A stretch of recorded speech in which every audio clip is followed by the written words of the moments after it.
You've all been asking for it. Times are hard, so I'm finally doing it. I have bought 8 of the most popular cheap tyres I could find available on the market today, and I'll be testing to find out exactly which is best.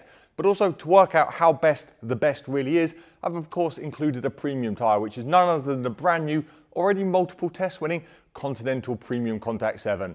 Can any of these 8 tyres get anywhere close or even beat the more expensive premium tyre? Let's find out. Okay, so I wanted to start this video a little bit differently with a wet braking demonstration, because that's where premium tyres make the difference, and you're going to hear me say that a lot, I'm afraid. What we've done is we have set this up. We're currently on the premium Continental PremiumContact 7. We've set up my best friend in the world, Foamy, as the target.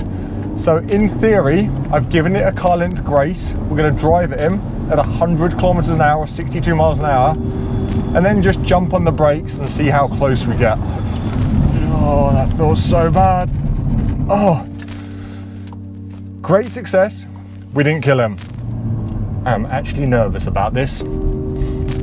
Remember, he has a 1 meter or 3 foot if you're an American buffer zone from where the Continental stops, the premium tyre. Wet braking is key criteria because that's where most of the accidents happen. So I'm going in at the same speed on the same line. I'll be braking at exactly the same point, and we'll be seeing how my beautiful friend survives this. Oh no.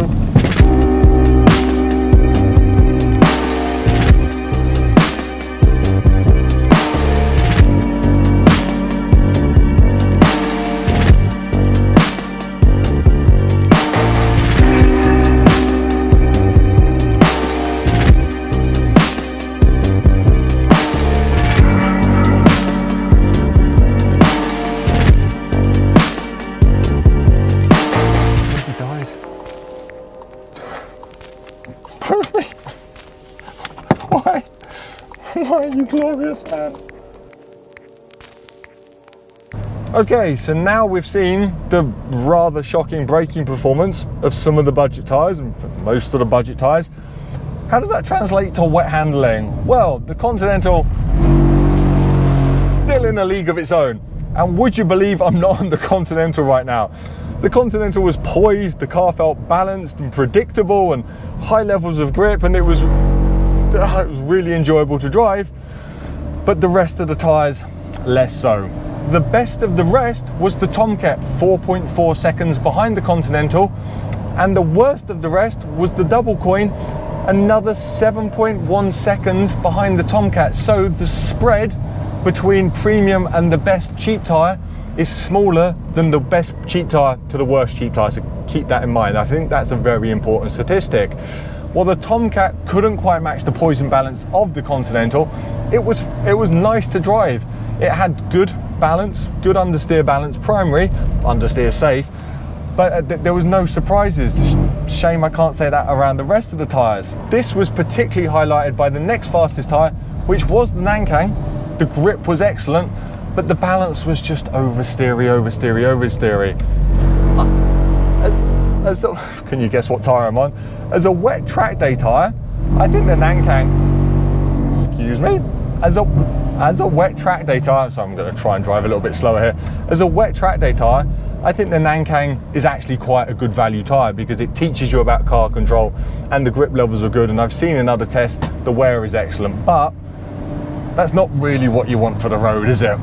Davanti, Windrun, Triangle and Max Trex were next, all on fairly similar tyres and all struggling to really communicate what was going on. It was a recurring theme that you just lost a bit of understanding of what was going on underneath you. And that comes in at quite pedestrian speeds in the wet because the tyre grip is so low. So it was a bit frustrating, especially the understeer mid-corner. You'd just be sliding and I think you'd really notice that on the road. The retreaded King Meiler was next. Now, this is my first experience with a retread tyre, and I didn't really know what to expect because the reports online are anything between amazing and a complete disaster. You know what, it was neither of those. It just felt like another budget tyre. Like the way the tyre responded initially to steering felt quite good, but the compound didn't feel like it could keep up with the grip demands I really wanted. And like the other tyres, you just end up with a lot of understeer. Finally, the double coin. Not only was this the slowest, mostly because of huge amounts of understeer. But every now and again, while you're understeering, you'd get huge amounts of oversteer, and you'd have no idea why. You'd tip into a corner like this, steady state throttle, a little bit of understeer, and then all of a sudden,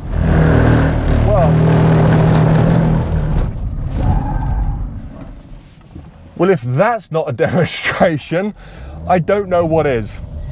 So sadly, that's not been filmed from the outside, but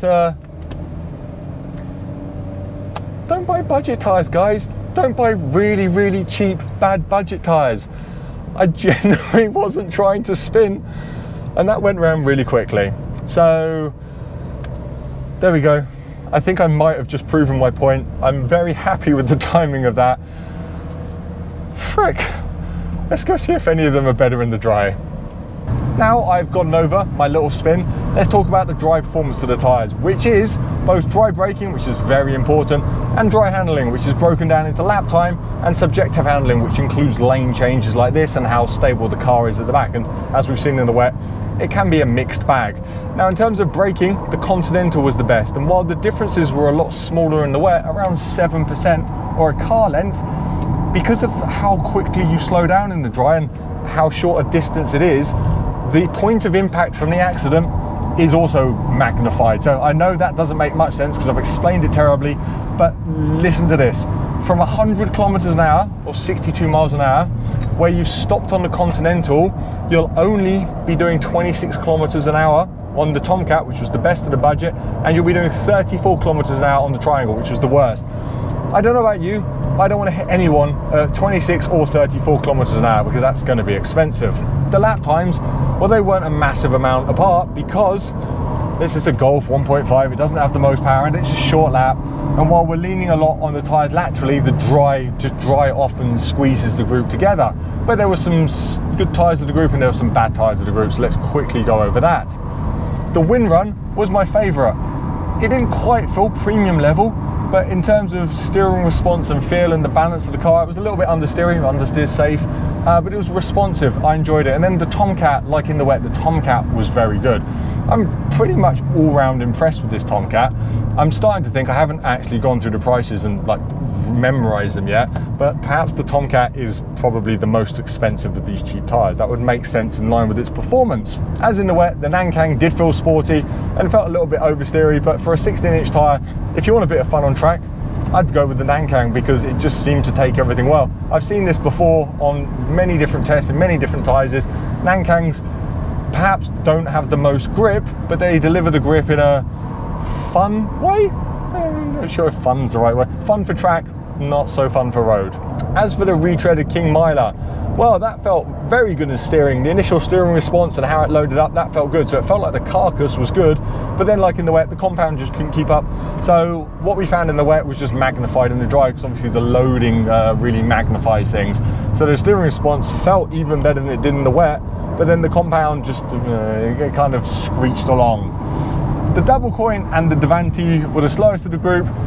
The Davanti steering felt fine sub-limit actually, so on the way and round the oval when we're doing our tests, it felt quite stable, but on track there were just heaps of understeer.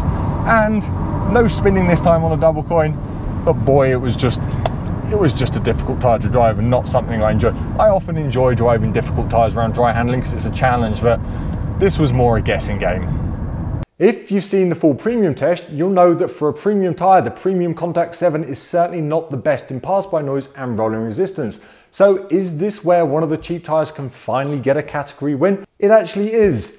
3 of the cheap tyres were quieter for external pass-by noise, but that isn't really a category that affects drivers too much, and the wind run was even more comfortable.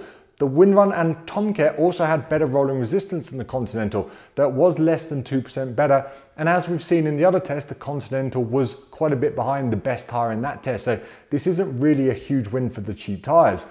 Usually I go through each tyre one by one, but instead I'm going to keep this short and direct you to the Tyre Reviews website linked in the description to go through all the data there. Plus you can also adjust the score weighting to find out exactly which tyre fits your needs and budgets and etc. Do I recommend fitting any of them? Well, not really, and here's why.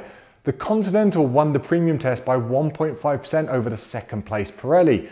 In terms of tyre testing, that is a huge overall advantage, as 2nd to 6th places in that test were covered by just 0.8%. In this test, the Continental was almost 8% better than 2nd place overall and over 20% better than last. Sure, some of the cheap tyres were good around dry handling. The Nankang was only half a second slower, but none of them were close in the wet, and wet braking was pretty much a huge disaster for all of them. If you're in a situation where you need to save some money on tyres, I'd suggest looking at the Tomcat, and if you want a cheap, fun 16-inch track day tyre, the Nankang will certainly teach you a lot about sliding. Finally, the remold or retread tyre, whatever you want to call them. These are often sold on the premise that they use premium carcasses, so have a better overall performance than traditional budget tyres for the same price. But in this test, we found literally no evidence of that, with the King Meiler retread remold finishing 7th of 9. Spending money on tyres really does make a difference. Go check out all the data on tyre reviews. Any questions, please ask below, and as always, safe motoring.